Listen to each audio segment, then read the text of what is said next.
नमस्कार. मी भाऊ तोरसेकर.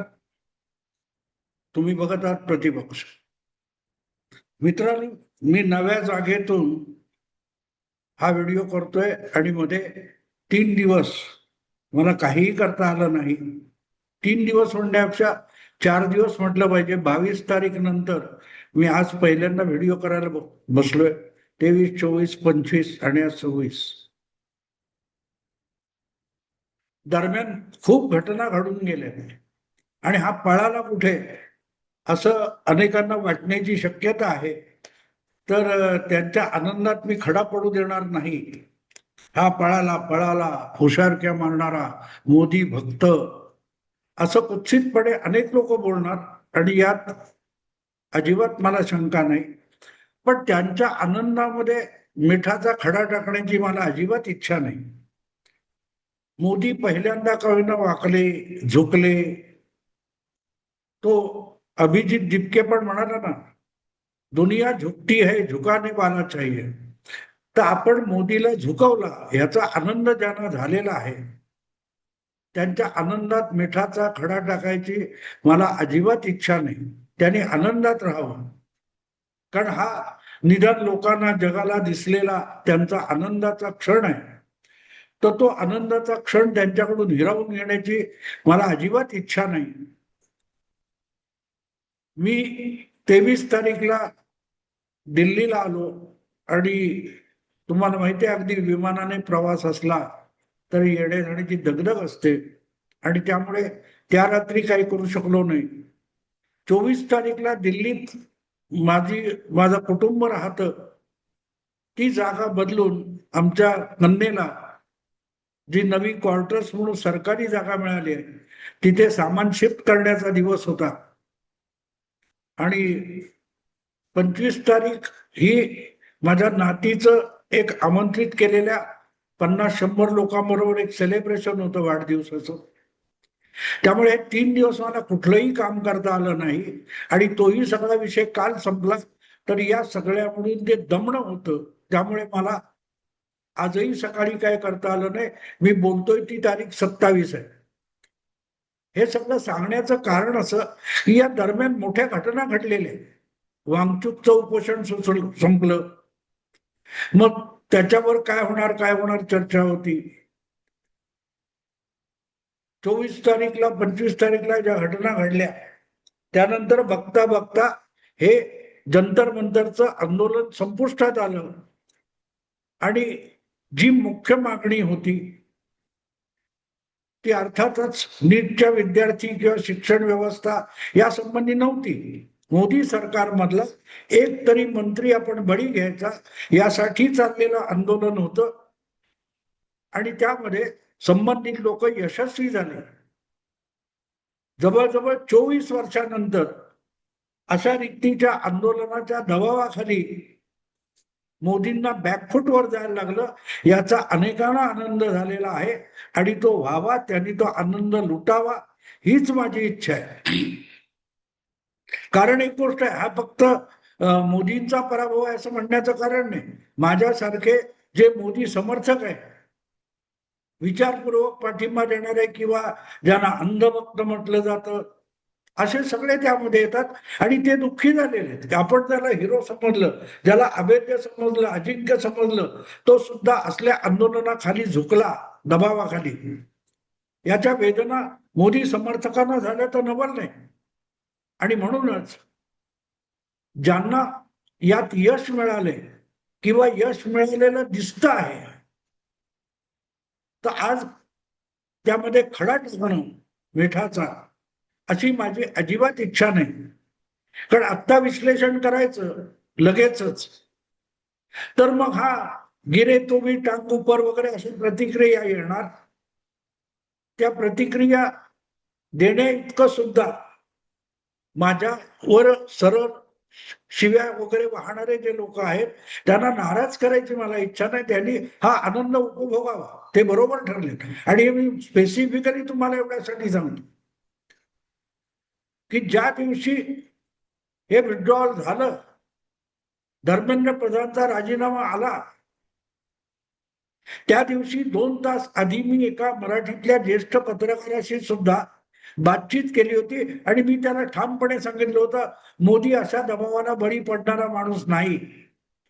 पण पुढची गंमतही लक्षात घ्या, ज्यावेळेला ही बातमी मला कळली तेव्हा सगळ्यात पहिल्यांदा त्याच ज्येष्ठ पत्रकाराला, जो ठामपणे सातत्याने मोदी विरोधी भूमिका मांडत असतो, त्याला मी फोन करून बातमी दिली की मी चुकीचा ठरलो, तू बरोबर ठरलायस. मोदींच्या मंत्रिमंडळातून धर्मेंद्र प्रधान यांनी अखेरीस राजीनामा दिलेला आहे. एक प्रकारे हा मोदींच्या राजवटीचा तांत्रिक का होईना पराभव आहे. हा, त्याची कारण काय, मीमांसा अनेक प्रकारे होते. ज्यांना आनंद झालाय त्यांच्या आनंदात मी खडा टाकू इच्छित नाही असं मी सांगतोय, कारण मला हा मोदी सरकारचा राजकीय पराभव वाटत नाही. पण तो का वाटत नाही हे सांगायची आज वेळ नाहीये. जे कोणी जिंकले असतील किंवा ज्यांना आपण जिंकलोय, आपण फार मोठं विक्रम साजरा केला असं वाटतंय, त्यांना इतक्या लवकर दुःखी करणं मला योग्य वाटत नाही. त्यांनी त्यांचा आनंद पूर्ण उपभोगला पाहिजे असं माझं प्रामाणिक मत आहे आणि त्याची त्यांना गरज पण आहे. म्हणजे ज्या प्रकारे मलाही अनपेक्षित होतं की मोदींनी अशा प्रकारे माघार घ्यावी आणि इतके दिवस जो प्रतिष्ठेचा विषय झाला, खरं सांगायचं तर ही जी सोकॉल्ड डावी मंडळी ही धर्मेंद्र प्रधानच्या विरोधात आज उतरलेली आहे. पण गेले 4-6 महिने युजीसी मधल्या काही गोष्टींमुळे मोदींचा फार मोठा समर्थक आणि प्रामुख्याने उच्च जातीतला सवर्ण वर्गातला मोदी समर्थक हा धर्मेंद्र प्रधान यांच्यावर राग धरून होता. खरी मागणी धर्मेंद्र प्रधान यांच्या राजीनाम्याची ही भाजप समर्थकांकडून ही साधारण 5-6 महिन्यापूर्वी झालेली आहे. पण मी त्यांचाही मुद्दा मान्य केला नव्हता. मी आजचाही मुद्दा मान्य करत नाही, पण तो विषय बोलायची वेळ नंतर आहे. आज ज्यांना आनंद झालाय त्यांनी तो आनंद उपभोगावा अशी माझी प्रामाणिक इच्छा आहे. पण मी ज्या मोदी सरकारचा समर्थक आहे आणि ज्यांच्या ध्येय धोरणावर माझा विश्वास आहे, त्या ध्येय धोरणाचा पराभव झाला असं मला अजिबात वाटत नाही. भले एक मंत्र्याचा राजीनामा दिला असेल, गेला असेल. कधी कधी आक्रमक खेळण्यासाठी बॅकफूट जावं लागतं. अगदी असं म्हणतात ना, तो वाघ किंवा सिंह असतो, तो शिकारीवर झडप घालण्याच्या आधी 2-4 पावलं मागे येतो की आपली झेप तिथपर्यंत पोहोचावी. पण हे सगळे युक्तिवाद आहेत ते नंतर, पॉलिटिकल युक्तिवाद नंतर. आज ज्यांचा विजय झालाय त्यांचं मी अभिनंदन करतो आणि त्यांनी हा सुखद क्षण मस्तपैकी भोगावा ही माझी इच्छा आहे. याचं कारण मला या सगळ्या घटनाक्रमातून राजकारण ज्या दिशेने चाललेलं आहे, ती दिशा मला जी आत्ता डोळ्यासमोर दिसते ती आजच्या आनंदावर उद्या विरजण पाडणारी आहे. तर ते विरजण त्यांच्या आनंदावर आज पाडण्याचं पाप मला करायचं. त्यांनी मस्त खुश राहावं, आनंदित व्हावं की बघा मोदीला झुकवला की नाही. जरूर झुकवला, निदान आज तरी मोदी झुकलेला दिसतोय. तर तो आनंद दिला पाहिजे त्यांना. 15, 20, 25 दिवस, 30 दिवस जर आंदोलन केलं असेल आणि ज्यांच्याकडे मोदी सरकार ढुंकून बघायला तयार नव्हतं, त्या तरुण मुलांनी, सोकॉल्ड जेनझी वगैरे काय म्हणतात, त्यांनी जर धर्मेंद्र प्रधानला राजीनामा देण्यापर्यंत पाडी आणली असेल तर त्यांचं कौतुक करायला पाहिजे. पण एक गोष्ट लक्षात ठेवायची असते मित्र, जोपर्यंत अंतिम लढत होत नाही, जोपर्यंत निर्णायक लढत होत नाही, तोपर्यंत तुमचा आनंद हा क्षणभंगूर देखील ठरतो. याचं भान जिंकलेल्यांनी सुद्धा ठेवायचं असतं. नाहीतर तुम्हाला आठवतं गेल्या अनेक निवडणुका आपण बघितल्या, लोकसभा निवडणुकांनंतर मोदीला आम्ही 240 वर आणलं वगैरे वगैरे, मोदीचं बहुमत हुकवलं म्हणून नाचणारे जे होते ते जून 2024 पासून 2 वर्ष हे सरकार कसं चालणार नाही हे सांगण्यासाठी आपली बुद्धी झिजवत होते, आपली लेखणी झिजवत होते. आणि त्यांच्यावर अवस्था अशी आली की मोदींना कोणी हरवू शकणार नाही का, मोदीला कोणी हरवणं शक्य नाही का, इथपर्यंत 2 वर्षात आले.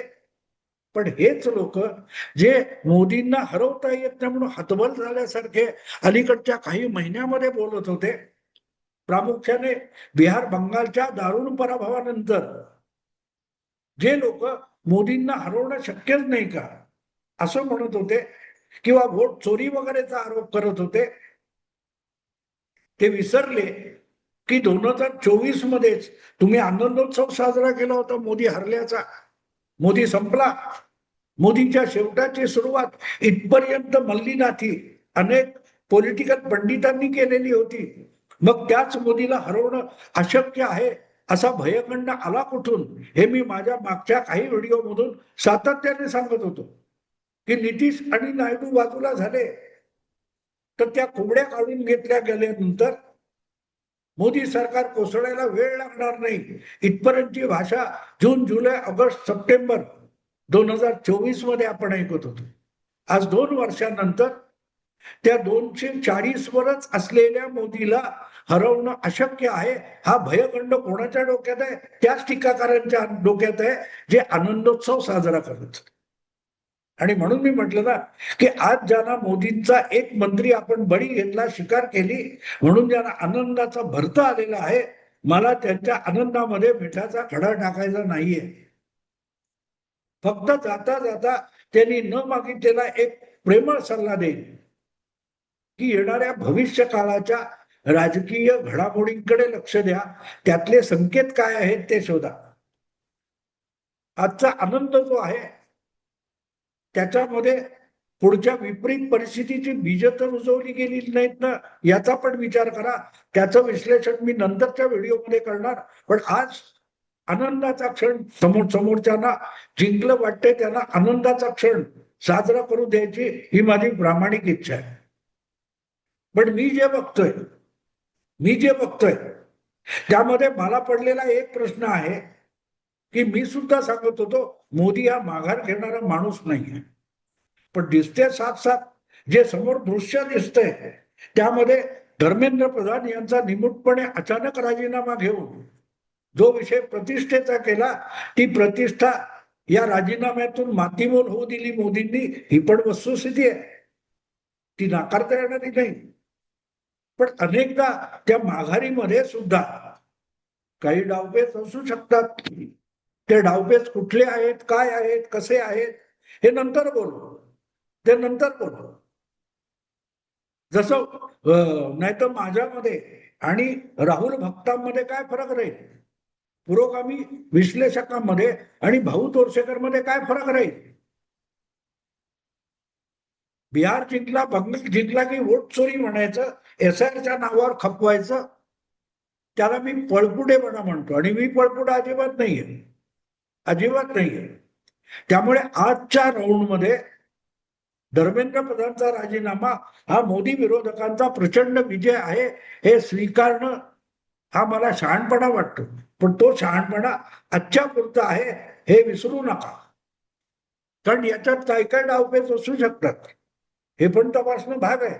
जे नाही तपासलं तर पुढे काय होईल याची गॅरंटी कोणालाच नाही.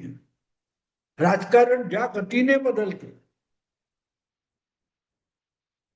अगदी 2 महिन्यापूर्वीपर्यंत जी मंडळी मोदीला कोणी हरवू शकत नाही, सगळं निवडणूक आयोग त्याच्या खिशात आहे, सुप्रीम कोर्ट त्याच्या खिशात आहे, आपण अगदी हतबल आहोत, आपण पीडित आहोत, आपण व्हिक्टीम आहोत, असं नाचणारे लोक अचानक इतका प्रचंड मोठा विजय संपादन केल्याच्या थाटात नाचत असतील तर त्यांचा आनंद काय आहे तो समजून घेतला पाहिजे, समजून घेतला पाहिजे.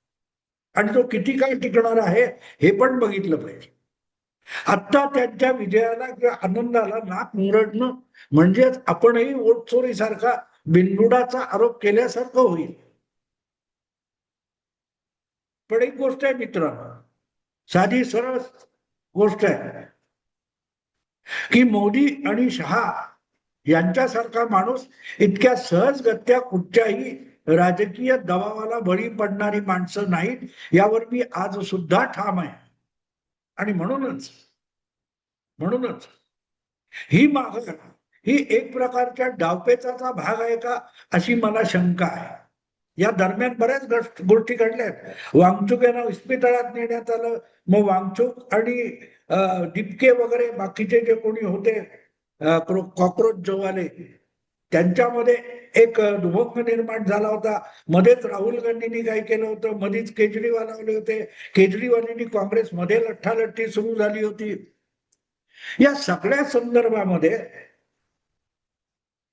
एक प्रधानचा राजीनामा म्हणजे मोठा विजय म्हटला की त्याखाली या सगळ्या गोष्टी झाकल्या जातात.